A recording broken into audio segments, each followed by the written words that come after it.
Xin kính chào quý cô chú bác, anh chị và các bạn đã quay trở lại với kênh video của mình. Mình rất cảm ơn và biết ơn quý cô chú bác, anh chị và các bạn. Hôm nay mời quý cô chú bác, anh chị và các bạn hãy xem hết video của mình để hiểu và biết hơn về người Việt cổ đã sinh sống ở Sơn La như thế nào.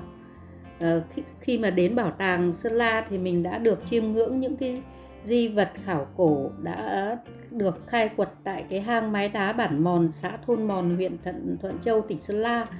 Nơi đây thì được xác định là nơi người Việt cổ đã sinh sống và tạo nên nền văn hóa tiền và sơ sử của Sơn La, làm nên những cái mảng màu văn hóa đặc sắc của cư dân cổ ở cái miền Tây Bắc của Việt Nam. Hiện vật thu thập được ở cái di chỉ khảo cổ này thì hiện nay đang được trưng bày tại Bảo tàng Sơn La. Mình cũng mời cô chú bác, anh chị đến thăm trực tiếp nơi người Việt cổ đã sinh sống như thế nào nhé. Theo quốc lộ 6 từ Sơn La đi Điện Biên, các bạn sẽ qua Bản Mòn, huyện Thuận Châu, và từ quốc lộ 6 rẽ vào khoảng 1 km sẽ đến hang mái đá Bản Mòn. Tuy nhiên nếu bạn là người đến đây lần đầu thì sẽ phải hỏi rất nhiều vì nó không có biển chỉ dẫn, và rất nhiều người dân ở đây khi hỏi thì họ không biết. Mình cũng rất ngạc nhiên về điều này. Mình đã đến cái khu vực hang mái đá Bản Mòn rồi các bạn nhé. Đấy, các bạn xem đường cũng không khó đi đúng không ạ? Cũng dễ đi thôi. Đoạn này nó là đường đất các bạn ạ. Đi từ đây lên là khoảng 10 mét, hơn 10 mét một tí là chúng ta sẽ nhìn thấy cái chỗ cái hang mái đá này luôn đây ạ. Đây các bạn trẻ hay chơi ở đây đây. Trẻ con buổi sáng buổi chiều hay chơi ạ. Đấy, đây là hình ảnh cái hang mái đá Bản Mòn nó đã hiện ra đây rồi. Ở đây thì có một cái bia tóm tắt về cái di tích, di khảo cổ của hang, và với những cái gì mình biết được thì cũng giới thiệu kỹ hơn cho các bạn nhé. Thì về cái di chỉ cái mái đá Bản Mòn này được nữ học giả người Pháp, bà ấy tên là Em Colani, phát hiện ra và khai quật vào tháng 5 tháng 6 năm 1927.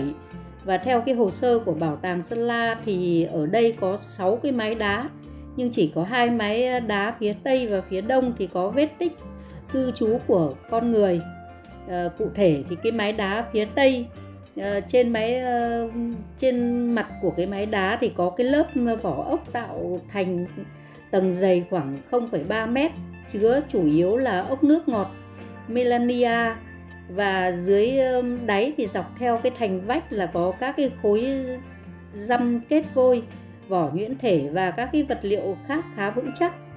Về cái vết tích tiền sử ở đây không nhiều, nó chỉ gồm có một cái chày nghiền bằng cuội, 2 viên đá và có các cái vết ghè đẽo, một cái rìu mài đã bị vỡ, một cái đục đá nhỏ và một cái dùi xương nhỏ đã được mài sắc, và một vài mảnh tước có dấu cưa và một số các cái mảnh gốm cổ.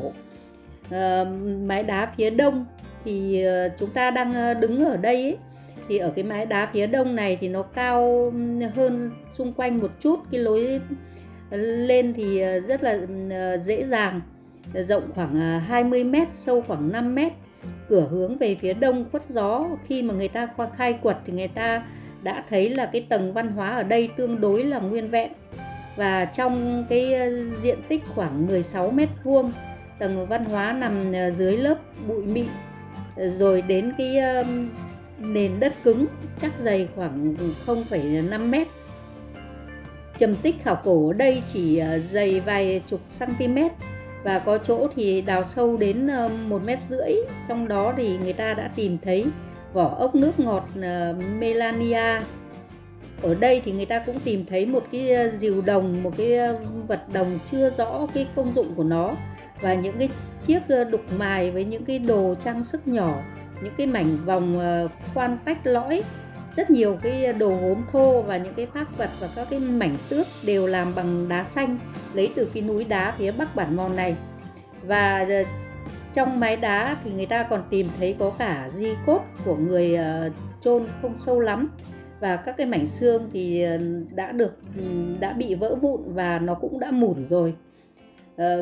Một số cái hiện vật tiêu biểu ở hai cái mái đá này là rìu có chuôi tra cán và rìu mài toàn thân, chế tác tinh xảo. Nó được làm từ đá màu xanh xám và được khai thác tại cái chỗ ở cái khu vực núi đá này. Người ta còn tìm thấy ở cái di chỉ này có cả đồ trang sức. Ngoài một cái chuỗi hạt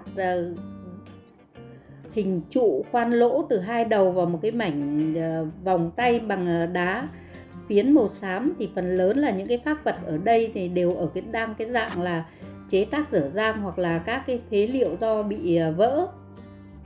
Ngoài các cái vật dụng làm bằng đá thì ở đây người ta cũng được tìm thấy là đồ vật bằng xương, đồ bằng gốm có nhiều các cái hoa văn thời bấy giờ, và còn có một cái rìu bằng đồng có họng tra cán.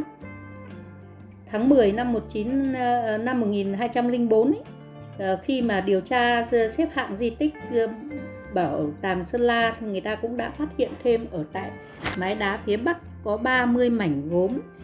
Về chất liệu và hoa văn thì giống như là ở cái mái đá phía Đông này. Và một số cái vỏ ốc nước ngọt được chặt đít ở sâu dưới mặt đất khoảng 0,4 mét.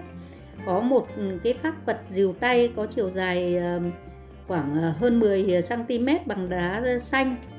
Rất tiếc là các cái vật này thì mình không quay lại để đưa lên cho mọi người cùng chiêm ngưỡng được. Và theo cái nhận xét của bà Mkolani thì đã cho rằng là cái di chỉ bản mòn này là một cái di chỉ xưởng chế tác công cụ và đồ trang sức ở cái niên đại hậu thời kỳ đồ đá mới. Và di chỉ bản mòn không những nó có giá trị về cái khảo cổ học, về văn hóa tiền sử, mà nó còn có cái ý nghĩa lịch sử trong hai cái cuộc chiến tranh chống Pháp và chống Mỹ. Đó là sau cái chiến dịch Tây Bắc kết thúc thắng lợi thì quân và dân ta tập trung sức người sức của cho chiến dịch Điện Biên Phủ để đảm bảo cho cái nguồn lương thực và thực phẩm phục vụ cho bộ đội. Tại di chỉ bản mòn này ở chính ở cái mái đá phía Đông mà chúng ta đang đứng ở đây ấy, thì đã được chọn làm cái nơi tập kết lương thực thực phẩm phục vụ cho cái chiến dịch Điện Biên Phủ 1953-1954. Và trong chiến tranh chống phá hoại của đế quốc Mỹ năm 1965-1968 thì nơi đây cũng là nơi sơ tán để đảm bảo cái an toàn bí mật của cơ quan huyện Thuận Châu này.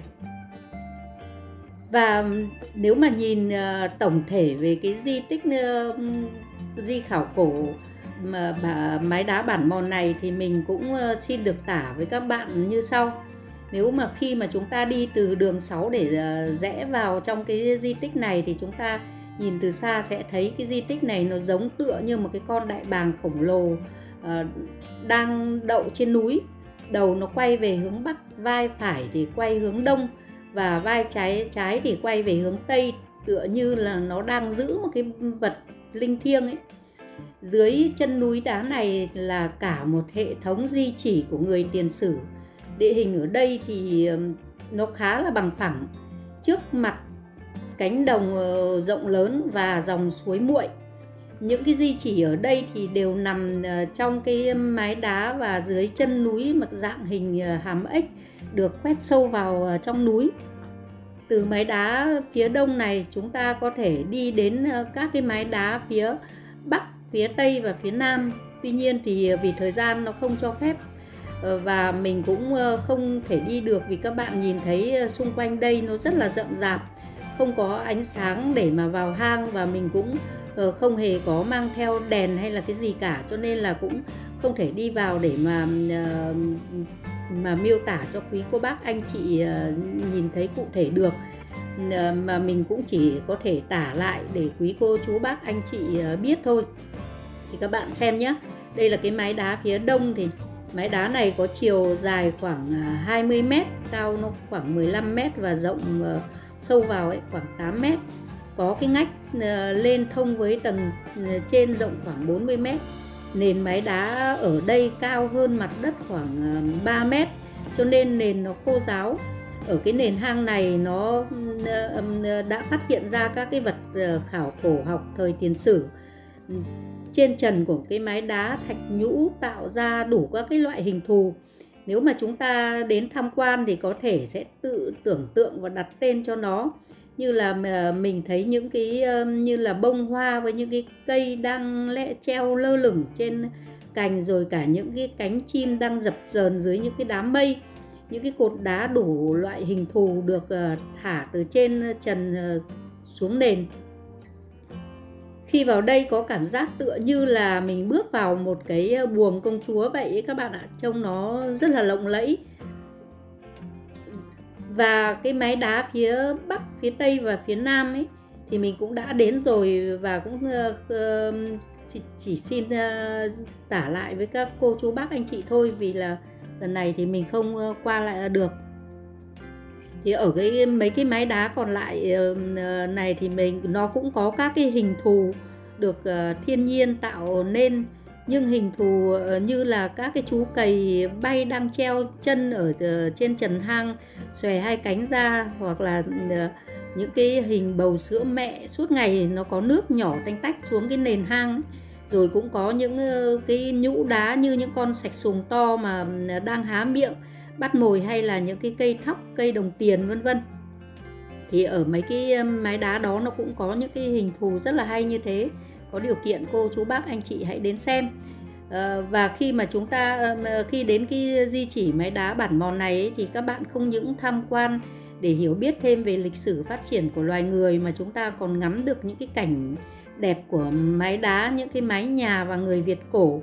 Không những thế, các bạn còn được tận hưởng cái cảnh quan và không khí trong lành. Xung quanh cái di tích hiện nay là những cái khu vườn trồng cây thoáng mát, sạch sẽ, và là nơi nghỉ chân của du khách khi đến tham quan di tích.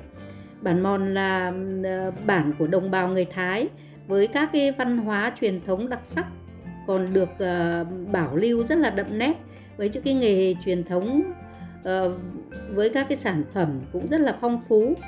Các bạn mà đến nơi này hòa mình vào với cái điệu xòe truyền thống và ngất ngây trong cái hương rượu cần thì sẽ là nơi tham quan cho những người muốn tìm hiểu về văn hóa của tộc người Thái. Với một cái di sản khảo cổ là nơi người Việt cổ đã sinh sống như thế này ấy, có rất nhiều các cái truyền thống, bản sắc văn hóa và con người hiền hòa, thì mình cũng có một chút hơi buồn bởi cái sự đầu tư còn quá ít. Đặc biệt là cái việc mà quảng bá du lịch đến với các cái du khách bốn phương hình như nó cũng chưa có. Khi mà nói chuyện và hỏi về cái di tích này thì rất nhiều người dân vùng này được hỏi đều trả lời là không biết. Kể cả những người hàng ngày thì họ vẫn đi qua cái cửa hang này, nhưng họ cũng không có cái sự tìm hiểu về nó một chút nào.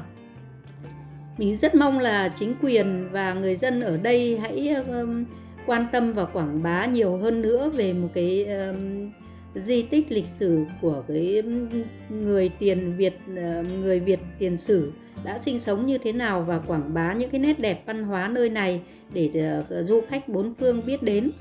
Mình cũng xin được dừng cái buổi chia sẻ của mình ở đây. Và mình cũng rất cảm ơn quý cô chú bác anh chị đã theo dõi hết video của mình. Mình cũng xin được chào quý cô chú bác anh chị và các bạn. Nếu thấy video của mình hay thì hãy chia sẻ với nhiều người khác cùng xem, và hãy ủng hộ kênh cho mình bằng cách like, đăng ký và bấm cái chuông bên cạnh để nhận được các cái video mới nhất nhé. Mình xin chào và tạm biệt quý cô bác anh chị và các bạn. Hẹn gặp lại video tiếp theo.